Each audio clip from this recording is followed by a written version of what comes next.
que el jueves vamos a tener un debate sobre la prisión permanente revisable, que es el momento de reflexionar. Esto no se trata o no es una medida en caliente. Yo les pido por favor que nadie hable de esta poema, que no aparezca en ningún sitio y que nadie repite cosas de rabia, porque ese no era mi hijo y esa no soy yo. El PP de Rajoy, como hizo el último PP de Aznar, ha vuelto a pensar que podía exigir hasta el infinito. El PP ha enfadado a los pensionistas que se sienten hambreados, a las mujeres que se sienten discriminadas y maltratadas, a los jóvenes que se sienten expulsados de las aulas y también de España. Y entonces ha empezado a gritar: hay que mantener la cadena perpetua. Y la gente decente le dice, citando a Séneca, cuidado, que la ira es una locura transitoria, que con la cadena perpetua han asesinado a Gabriel, y que en España hay muy pocos delitos en comparación con el entorno europeo como para hacernos creer que hace falta más castigo y que tenemos que sospechar, al final, todos de todos.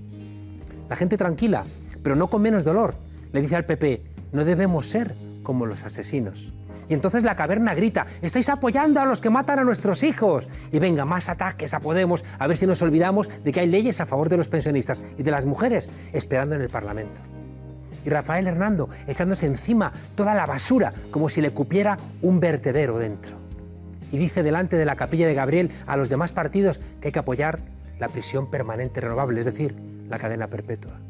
Mientras, la madre de Gabriel, Patricia, da una lección a las hienas porque quiere salvar de estos carroñeros la memoria de su hijo y no quiere vincular su memoria a la rabia, a la venganza, al odio. Patricia hace el último acto de amor por su hijo y se traga el egoísmo que le llevaría a pedir que despedazasen a quien le ha quitado lo que más quería, pero no. Entiende que la venganza nunca ha traído la paz y quiere que desaparezca de nuestro recuerdo la que ha sembrado tanto mal. Hoy, mujer y negra, ayer y antes de ayer y antes de antes de ayer, hombres y blancos. Dice Séneca, cuánto más adecuado es arreglar un ultraje que vengarlo. La venganza consume mucho tiempo, se expone a muchos ultrajes mientras se duele de uno solo. Todos estamos airados mucho más tiempo del que estamos agraviados. Cuánto mejor es, dice Séneca, salir por el lado contrario y no oponer defectos a defectos. Es que alguien puede parecer que está en sus cabales si se enzarza a coces con su mula, a mordiscos con su perro. La ira no se acaba nunca y nunca deja paz. Y vemos con dolor, otra vez, como ocurre siempre cuando alguien quiere hacer caja con las víctimas, a la derecha más carroñera y a su ejército de hienas que vuelven a recordarnos lo peor de la política. Bienvenidos y bienvenidas a la frontera, desobedientes.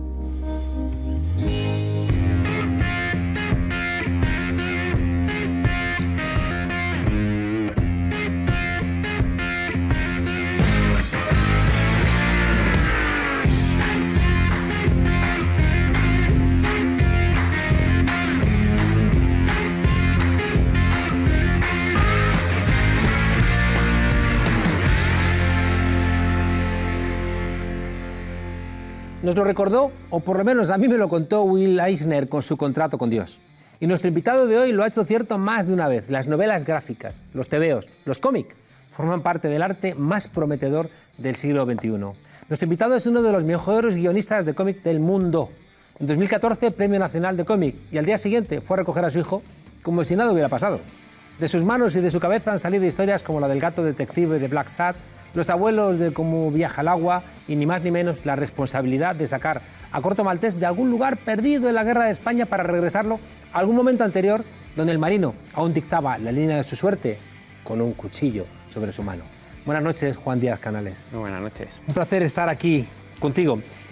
Cuéntanos, Hugo Pratt muere en 1995 y dejó a Corto Maltés en una playa mirando al mar y con un futuro incierto. Llegasteis tú y Rubén Pellejero a despertarlo del letargo, ¿no? ¿Y cómo se enfrenta a ese reto? Con un punto grande de inconsciencia, como te puedes imaginar, porque es un personaje tan mítico, tan icónico dentro de la historia del cómic en general, y yo me atrevería a decir de la historia cultural de los últimos años, que la verdad es que o lo haces un poco tirándote a la piscina, o si te pones a reflexionar un poco, seguramente se te hacen las piernas de algodón y dices que no. A mí muchas veces cuando me preguntan, ¿y usted qué personaje le gustaría parecerse? Yo pienso, digo, pues, un poco a Corto Maltés, ¿no? Pues sí. ¿Y cómo es la oferta?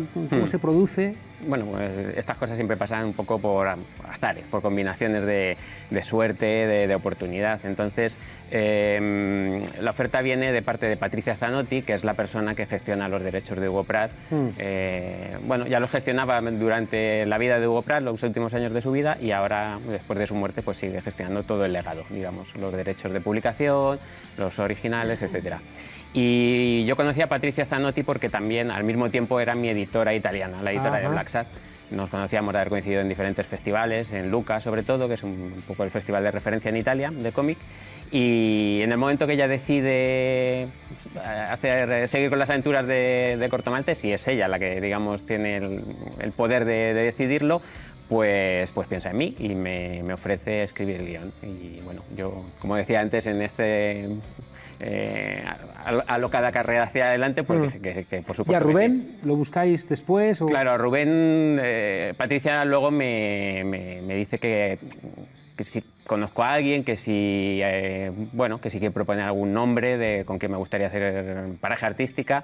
Y Rubén a mí me pareció por la persona más adecuada porque, bueno, para el que no lo sepa, tiene ya un personaje aventurero que se llama Dieter Lumpen también, que es un personaje de referencia que hizo junto a Jorge Zedner durante muchos años, y tiene un estilo gráfico, digamos, muy en la línea de Pratt. El resultado es muy sorprendente, ¿eh? O sea, sí. Cuando uno ve el trabajo hecho, dices, esto es muy Hugo Pratt, ¿no?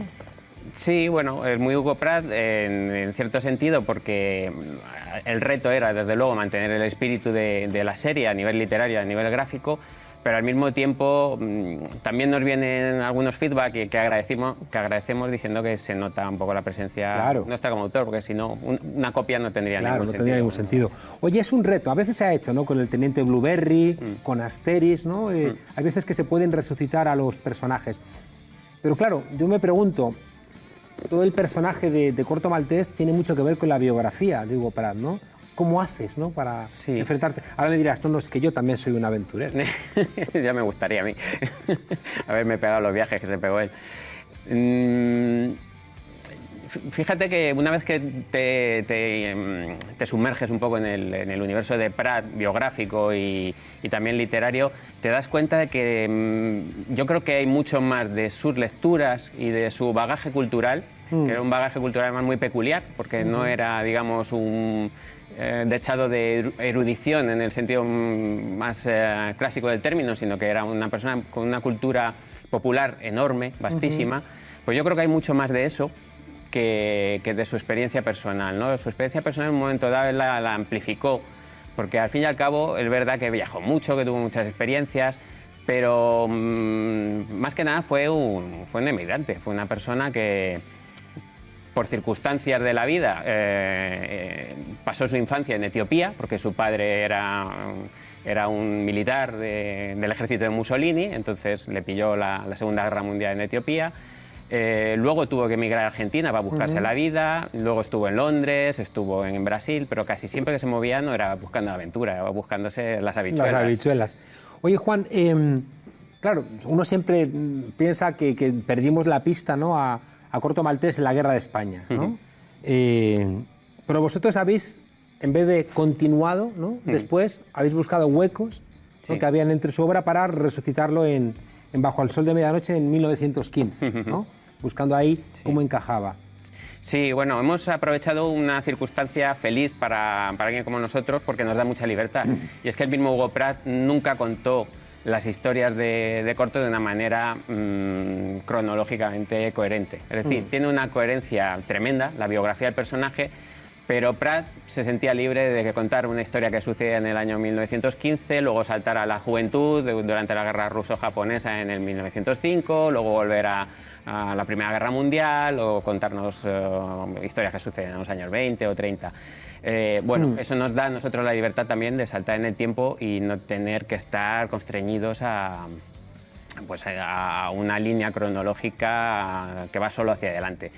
La buena noticia es que efectivamente, como dices, dejó muchos huecos en blanco de la biografía del personaje y claro, como sucede en un periodo histórico tan apasionante, pues pongas donde pongas la historia que quieras contar, vas a encontrar... Habéis recuperado la parte viajera, ¿no? Es uno de los elementos centrales, ¿no? ¿Qué más elementos de Corto Maltés crees que son reseñables? Está sobre todo hacia donde fue Hugo Pratt al final de su vida, que fue el tema esotérico, ¿no? Todo el tema de las leyendas, de la cábala, el esoterismo, eso le fascinaba muchísimo y está muy presente en general en todas las historias de Hugo Pratt, pero sobre todo en las de la parte final. A nosotros no es que nos interese, nos interesa, pero digamos que el corto que echábamos de menos como lectores es un poco más el aventurero y hacia ahí hemos ido.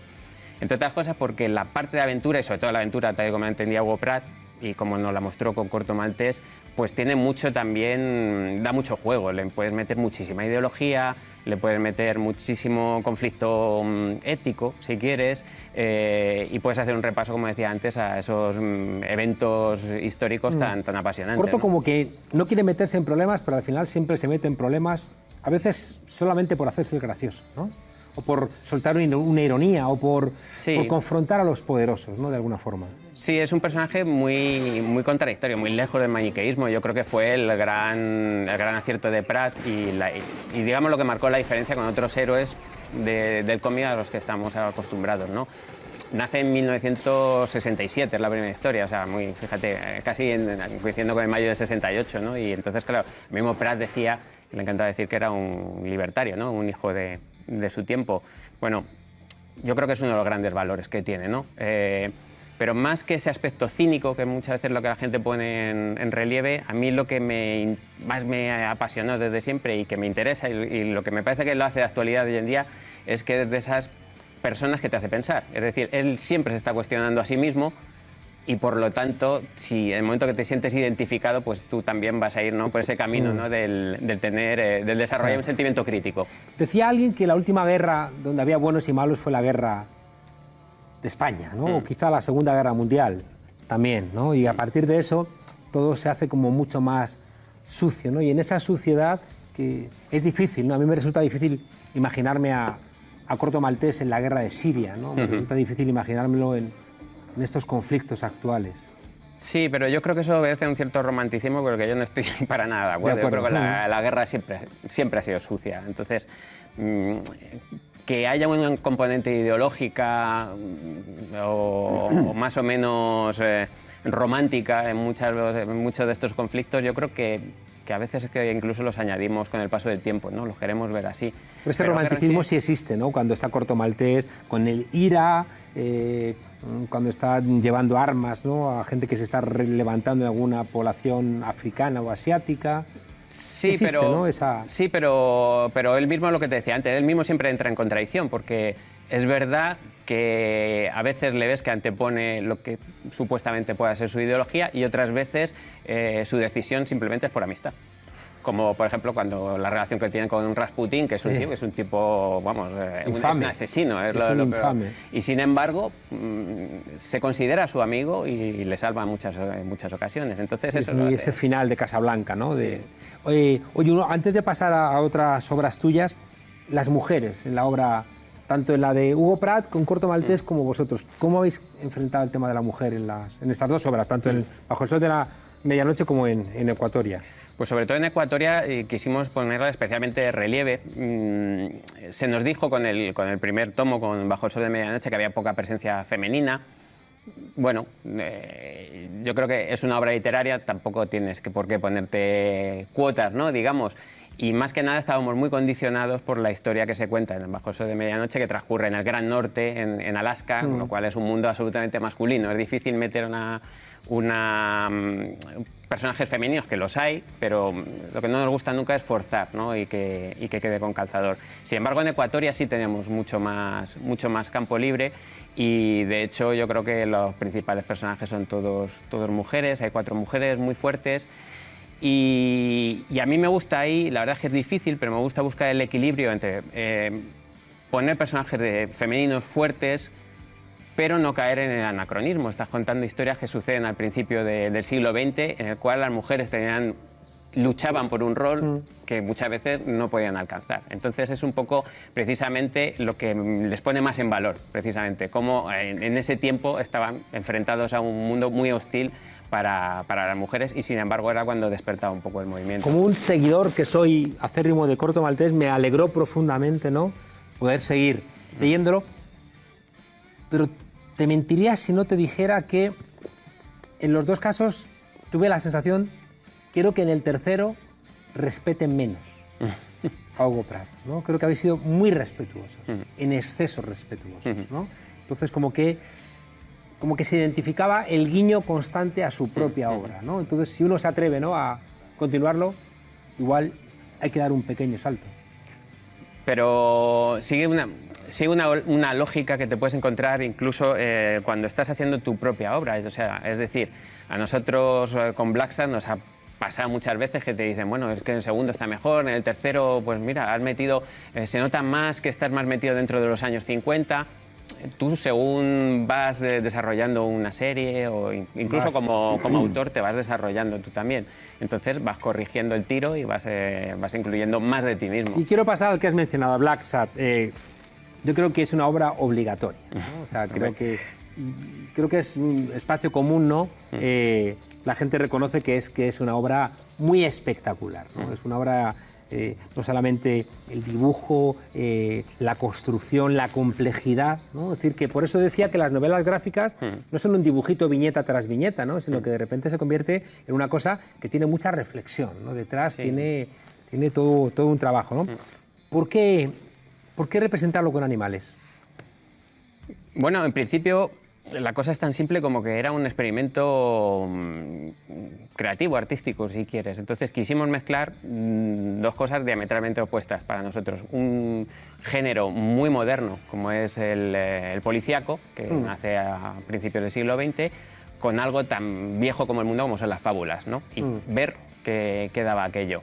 Pues aquello dio Black Sad, y la verdad es que enseguida vimos que nos daba muchísimo juego, porque era como un doble salto mortal, era jugar con los arquetipos del género y a su vez con los arquetipos de los personajes, ¿no? Son los bellezones, los tipos duros, los trabajadores, los mafiosos, los músicos, ¿no? Es una obra muy espectacular, ¿no? Y no me extraña que recibierais, ¿no?, el Premio Nacional de Cómic. ¿Este es un cómic español, es un cómic francés, es un cómic europeo? Es un cómic español porque está hecho por dos autores españoles que recogen, o sea que para hacer ese cómic han tenido que recoger su herencia cultural, que es evidentemente española. Yo lo que me pregunto es si eso es realmente relevante. Claro, te lo digo sí porque es relevante, porque parece como que dibujar cómics en España no ha sido un reconocimiento muy claro, ¿no? Y tú de hecho te vas a Francia, ¿no? Sí, pero el problema del cómic no es diferente, no es muy diferente al resto de disciplinas culturales. El problema que hay en España es que arrastramos un déficit a ese nivel, ¿no? La industria cultural en España pues está muy desatendida, ese es el problema. El problema del cómic, en el fondo, es que no se leen muchos cómics, pero es que no se leen muchos cómics porque no se lee en general prácticamente nada. Se lee, sobre todo si nos comparamos con los países, por ejemplo, Francia, que lo has puesto tu ejemplo, donde nos multiplican por 10 la tirada de cualquier novela, de cualquier cómic o de cualquier, yo qué sé, Lo ensayo. preguntaba, no creas que era una pregunta gratuita, sino porque muchas veces hemos tenido que ser reconocidos fuera para ser reconocidos en España, ¿no? Es decir, que hay muchos autores que antes son reconocidos en Alemania, en Francia, para que después regresen aquí, ¿no? Y por eso te preguntaba si, al ser, y en eso estoy convencido, de la novela gráfica, creo que es algo que ha venido para quedarse, ¿no? Si de alguna manera esa superación, ¿no?, de esas limitaciones, de esa herida social y ciudadana que tenemos en España, si ayudaba de alguna manera a ser superada desde la estancia francesa. Pero no es lo más relevante que quería comentarte. Yo quería comentarte, sobre todo, cómo viaja el agua. Una novela gráfica, donde tú eres autor del texto y también del dibujo, ¿no? Sí. Sobre unos abuelos. ¿Por qué entre los miles de temas que podías haber escogido, por qué escogiste este? Bueno, por muchas circunstancias. Una de ellas es un comienzo de muchas historias. Es una imagen que vi en la calle, que fue a esos abuelos trapicheando, además en el mismo punto de Madrid en los que represento, ¿no? Justo enfrente de una comisaría.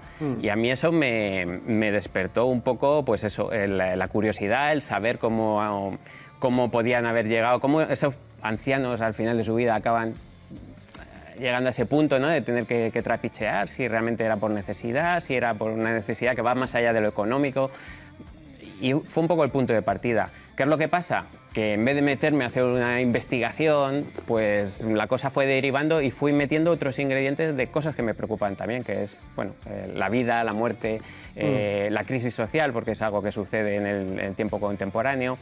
Un poco por alejarme también de los otros ambientes que a través de juegos te puedes expresar, pero que no son un poco más ajenos, como puede ser las aventuras de Corto o la América de los años 50 de Black Sad. Me llama la atención que no hay ningún canalla en esta obra, al revés, hay gente como con un gran corazón, sin embargo la mirada es como desesperanzada. Bueno, es desesperanzada por el tema que trata, y es que, bueno, hay un personaje que está... hay varios personajes que están al final de la vida, entonces, bueno, el lado existencialista hace que no sea una lectura muy feliz, digamos, ¿no? Por buscar una palabra que lo defina. Pero al mismo tiempo sí me interesaba poner en relieve un montón de personajes, no amables, sino positivos en el sentido de que son personajes que normalmente no vemos en las noticias, no tienen ningún tipo de relevancia, y parece que al final que son invisibles y que no existen. Y es la gente que ayuda desinteresadamente o que directamente su oficio es ayudar a otras personas, como puede ser gente que trabaja en el SAMUR social o gente simplemente buena que ayuda a los demás. Sin embargo, yo creo que hay algo a rescatar en toda tu obra, y es que nunca llegas a callejones sin salida, ¿no? Siempre hay como un sitio por donde confiar, ¿no? Y por tanto yo quiero darte las gracias porque este esfuerzo, ¿no?, literario y artístico creo que nos ayuda, ¿no?, a hacer la vida un poco más hermosa. Así que Juan Díaz Canales, muchísimas gracias. Gracias también a Norma, ¿no?, porque ha hecho un esfuerzo de traducir en castellano, en catalán, sacarlo en blanco y negro, sacarlo en color. Creo que es verdad que ha hecho un esfuerzo, así que lean ustedes cómics, lean ustedes novelas gráficas, leed novelas gráficas, porque ya veréis cómo la vida se os hace más bonita. Muchísimas gracias, Juan, por estar aquí. Un placer. Y dispara, Lolo, con lo que tengas a mano. La prisión permanente revisable es una conquista social. Y nosotros no estamos dispuestos a renunciar a esa conquista social. No lo sé, Rick, parece falso. Uy, cómo anda de revuelto el tiempo. Y por cierto, me han dicho que a algún amigo nuestro en la cadena SER le ha gustado esto del clima social. Tony, acuérdate de nosotros. En fin, que por la península ibérica está la cosa revuelta. Algunos frentes han entrado desde el norte y parece que han dejado congelados a muchos dirigentes. Y como todas las semanas, no hay pronóstico que se le escape a la mejor mujer del tiempo del mundo mundial, nuestra Carmen Aroca y su mapa del clima social. Guarro. ¿Y ahora qué? ¡Hola! Muy buenas noches. Lo primero que os tengo que decir es que estoy súper feliz con la cantidad de mujeres que salimos a la calle la semana pasada. Mirad las fotos que me han mandado de Castellón, de Villanueva del Arzobispo y hasta de La Paz, en Bolivia. La verdad, yo ni me di cuenta de si estaba lloviendo, porque para mí ese día hacía un sol radiante. Pero os tengo que decir que no todo fue tan bonito, porque resulta que después de la huelga del 8 de marzo, la empresa Digitex despidió a 10 trabajadores. 3 de ellos son de la CGT e hicieron huelga, y los otros 7 estaban de vacaciones o de baja médica. Pero a la empresa eso les dio igual. Pues atentos, señores de Digitex, para vosotros os pronostico una ciclogénesis que os va a explotar en todas las narices. Y otra borrasca que entra por San Fernando de Henares, en Madrid. Los empleados de Amazon están que trinan, porque dicen que si la empresa está tan contenta por lo bien que les va, Pues que se debería notar en sus sueldos, por ejemplo, pagando las horas extras. Así que va a haber paros el día 21 y el 22 de marzo. En Murcia lo que tenemos es sequía, porque secos están dejando los bolsillos de los que se manifiestan contra las vías del AVE. A Paco el carnicero le han puesto una multa de 1.000 euros por comer pipas. En actitud desafiante, vamos, que ahora comer pipas en la calle también va a ser una actividad de riesgo. Pues mirad cómo me las como. Pues ya me dirán los señores policías si lo que estoy haciendo está bien o me tienen que poner también una multa.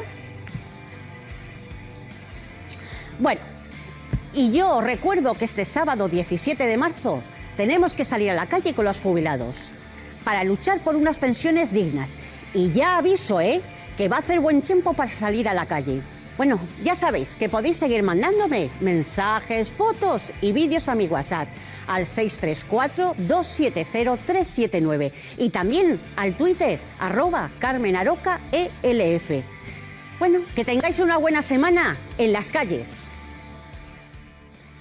En fin, hoy, gracias Carmen, hoy han vuelto las cargas policiales a Murcia, cuando los vecinos intentaban impedir que se levantara una pasarela peatonal, ¿no? Que es una manera de hacer que se traguen, ¿no?, el corte de la ciudad. Hoy Ana Jiménez, la abuela de las vías con la que hemos podido hablar aquí en la frontera, se ha llevado la peor parte. Y queríamos conocer más sobre lo que está pasando en Murcia. Yo he prometido que voy a estar muy pronto allí, pero hemos decidido hablar esta noche con Joaquín Sánchez, el cura, que también está dando la cara por los vecinos. Joaquín, buenas noches. Hola, buenas noches. Estoy un poco consternado, ¿no? Lo vi el 8 de marzo, cuando salieron los pensionistas. Las cargas policiales han sido muy fuertes. ¿Qué está pasando en Murcia? ¿Por qué está esa violencia policial? Bueno, hubo un cambio de delegado de gobierno. Estaba Antonio Sánchez Solís, que era un hombre dentro de lo que cabe razonable, y lo cambian por Francisco Bernabé, que es un hombre absolutamente embrutecido y es un hombre con unos niveles de moral y ético muy bajos. Joaquín, vamos a ver lo que han hecho con nuestra compañera.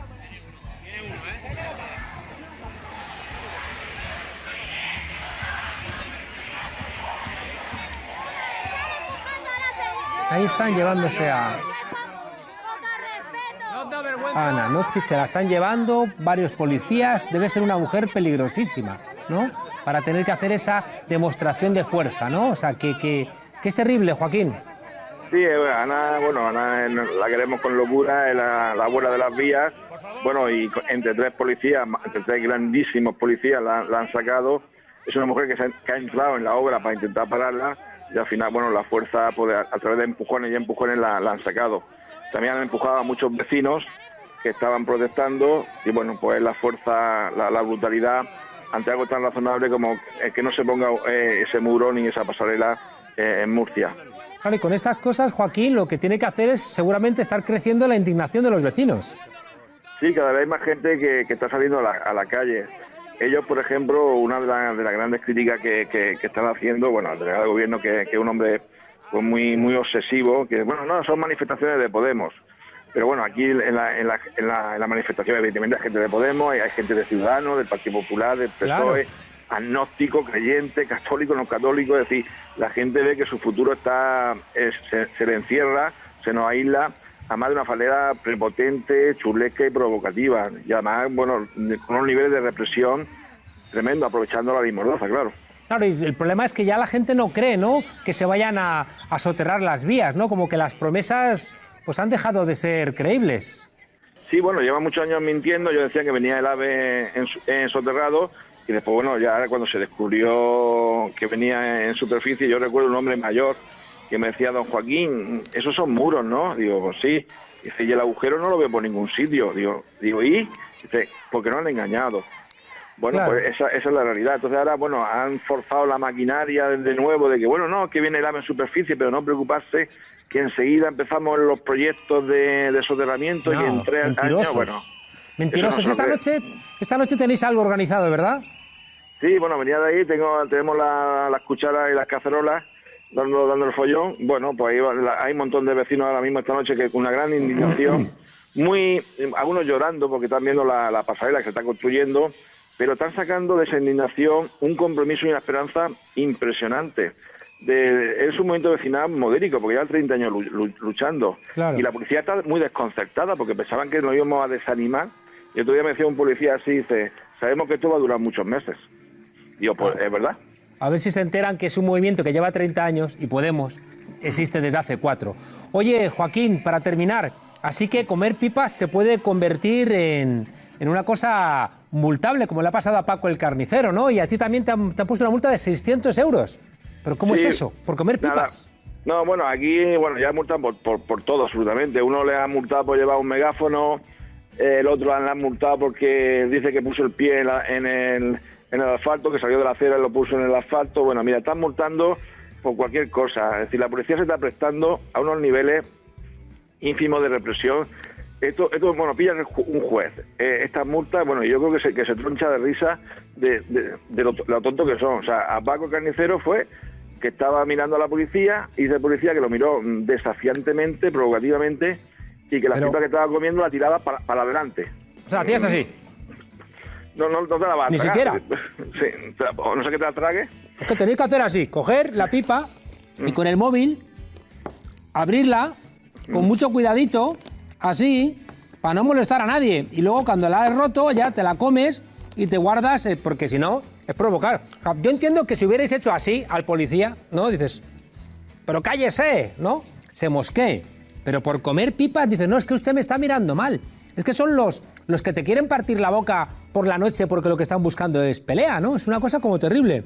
Sí, además ellos están utilizando la ley Mordaza, porque la ley Mordaza es una ley franquista que se dota a los delegados de gobierno y a la policía de unos mecanismos de represión absolutamente personalista y subjetivo. Es decir, como el artículo dice que ellos son pruebas de veracidad, pues nada, no te multan, bueno, tienes que ir a los tribunales para que te la quiten, evidentemente. En fin, que no sé, que igual en vez de comer pipas, que son armas de destrucción masiva, ¿no? No sé, comed quicos, ¿no? Que los quicos... El otro día un chiste que sacó aquí la plataforma, decir que han encontrado, han llamado a los TEDAS porque han encontrado una bolsa de pipas. Claro. Al lado de la vía, entonces que sí que era peligrosísima porque incluso llevaba sal dentro. Claro. Bueno, aquí ya hay un cachondeo con eso, bueno, impresionante. Ya, pero las multas le joden a la gente la vida. Sí, eso sí, porque la gente está muy preocupada, porque ten en cuenta que, por ejemplo, te monte una multa de 600 euros, la gente tiene trabajos precarios, tiene trabajo o está en paro, tiene pensiones de miseria. Bueno, se ha creado una caja de asistencia muy importante y, bueno, hemos recogido unos 14.000 euros por el crowdfunding y, bueno, pues ahora mismo la solidaridad es muy importante. Qué bueno. Es muy importante. Qué bueno. Joaquín, espero veros pronto en vuestra tierra. Y sí. Gracias por pelear, porque creo que, como ocurrió en su día con Gamonal, vuestra pelea, como ocurrió con el 15M inicialmente en Madrid, estas peleas son las peleas que animan a los demás a no dejarse amedrentar. Aquí estamos luchando con esperanza, con dolor, con sufrimiento, pero con mucha esperanza. Abrazos a Ana y a todas las compañeras y compañeros. Buenas noches, Joaquín. Buenas noches. Lolo, ahora sí que necesito toda la artillería, porque si no te voy a atacar con pipas fantasmas. Me parezco un youtuber de estos jovencitos que hacen performance con las pipas y luego voy a tener que barrer yo, porque la gente no sabe que si tiro las pipas y luego tiene que venir a barrer Carmen, me la va a liar. Así que dispara, anda, dispara, Lolo. Che fortuna avete qui in Italia ad avere un presidente come Matteo.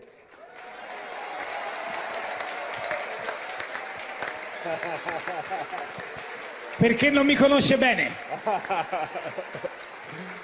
Un primo ministro che sta dimostrando che esiste un'alternativa alla politica conservatrice e ai discorsi pieni di false promesse. Un líder. Por detrás quedaría el Partido Demócrata de Matteo Renzi, el gran perdedor que obtendría en torno al 20% de los votos.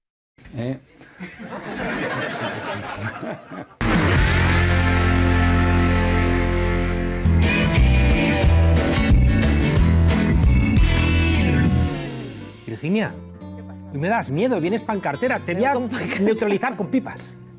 No, soy Siri, búscate la vida.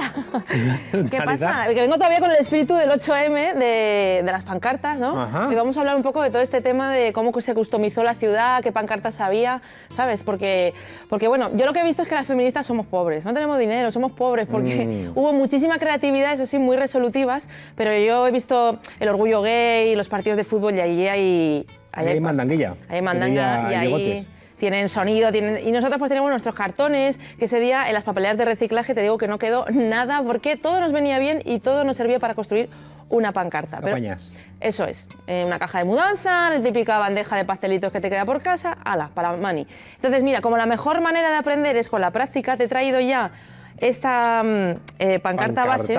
Exactamente, que te la pongo aquí para que tú pues hagas una para el programa.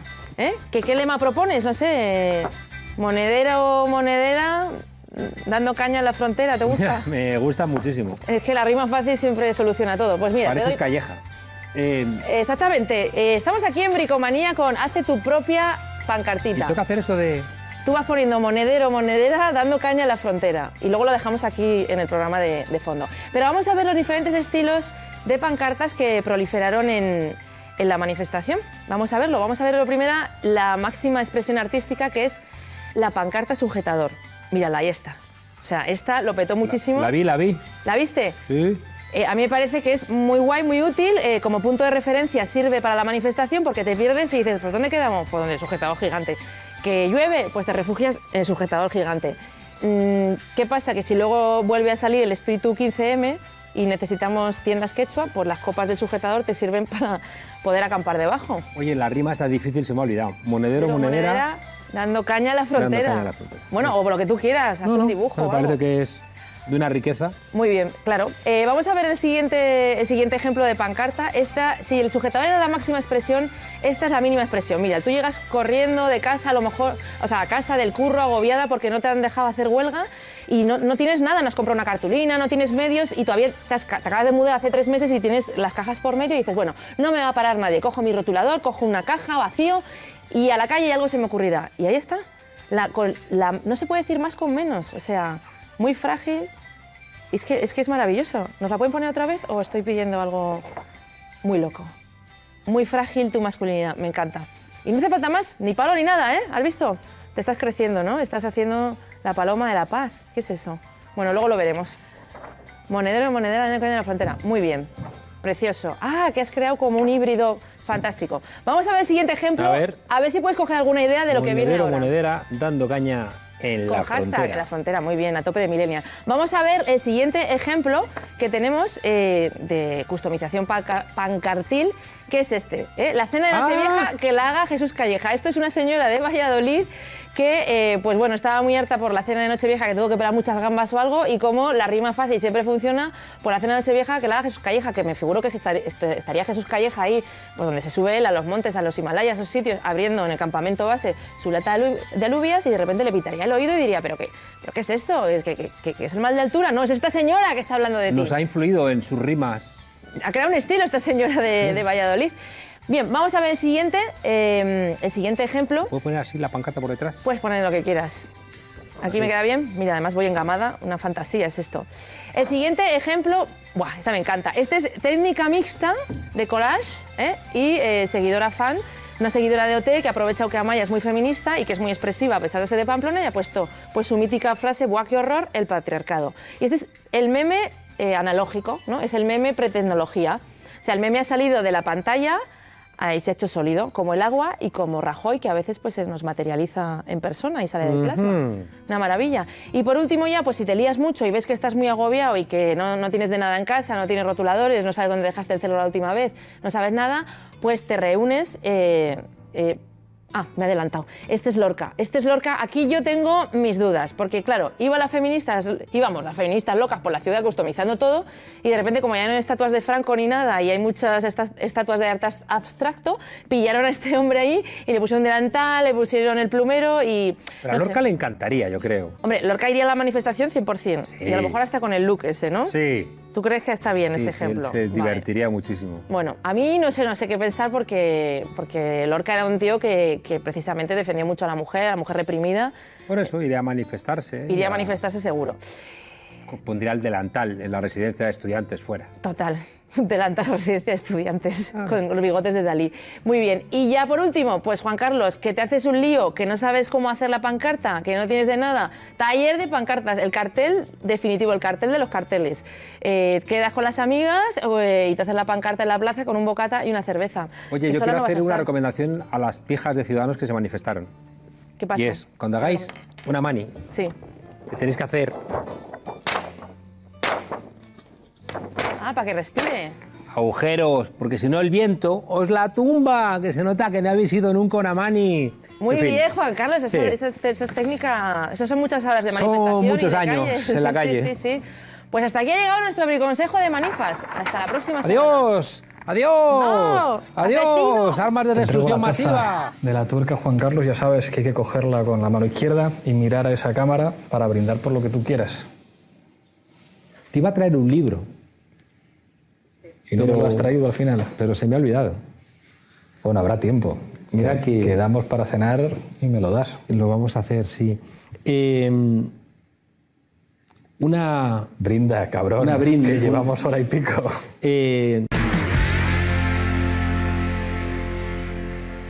Cuando Moisés bajó del monte Sinaí, reunió a su gente y les dijo: Dios me ha dado estas tablas de la ley y a partir de ahora tenéis que cumplir lo que aquí está escrito.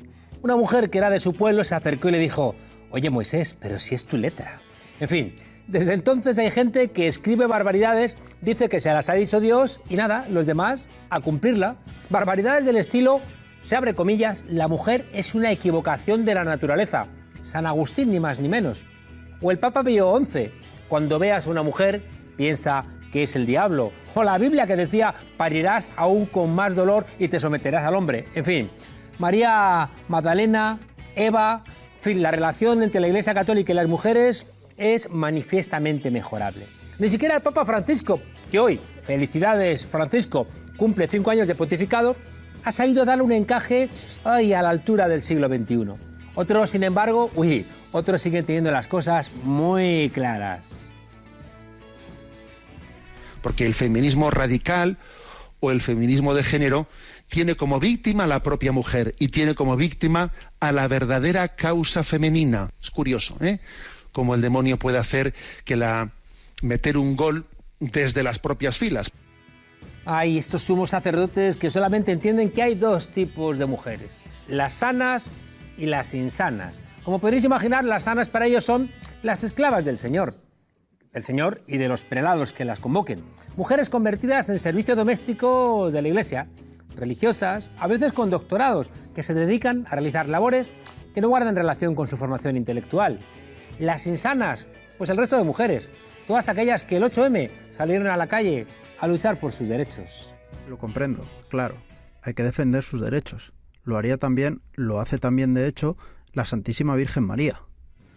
Ay, pobre María, lo que deben pensar de ella estos obispos retrógrados, porque no olvidemos que además de feminista, la Virgen María pues solo tuvo un hijo, un pecado mortal, ¿verdad?, para Rouco Varela y compañía.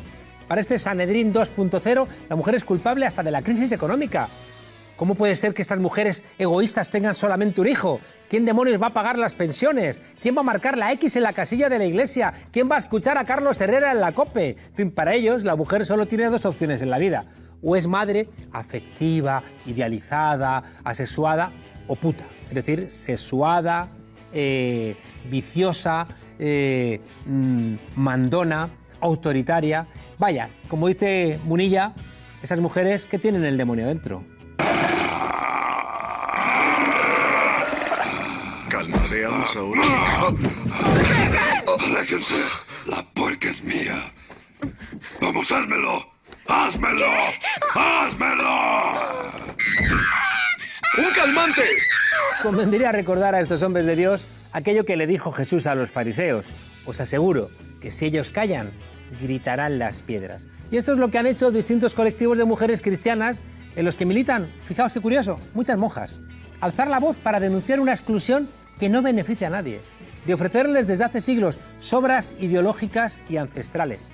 El Papa Francisco ha repetido muchas veces que las mujeres pueden hacer muchas cosas mejor que los hombres, ha dicho textualmente. Pero cuando se le pregunta por el sacerdocio femenino, bueno, pues que va y se lava las manos como Pilatos.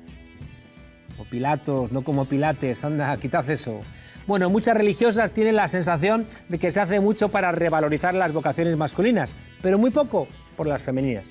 Desgraciadamente, por las declaraciones de algunos obispos, la Iglesia actual está más cerca de ese Yahvé del Antiguo Testamento, constantemente enfadado, que condenaba a la mujer, eso, como os decía, a parir con aún más dolor.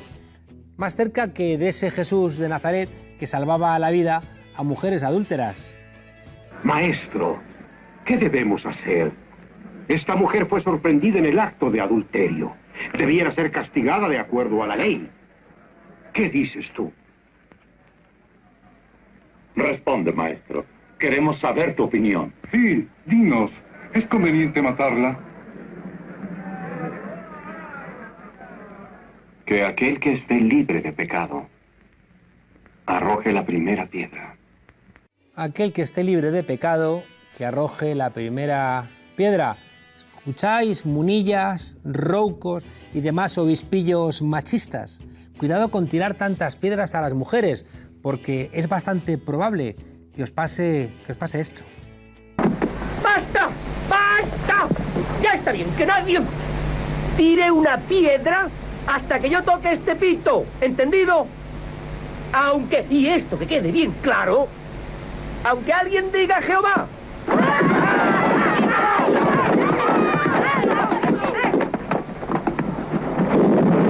Buena puntería. Resulta muy curioso. Tengo la sensación de haber estado en coma 20 años y ahora estoy saliendo de él.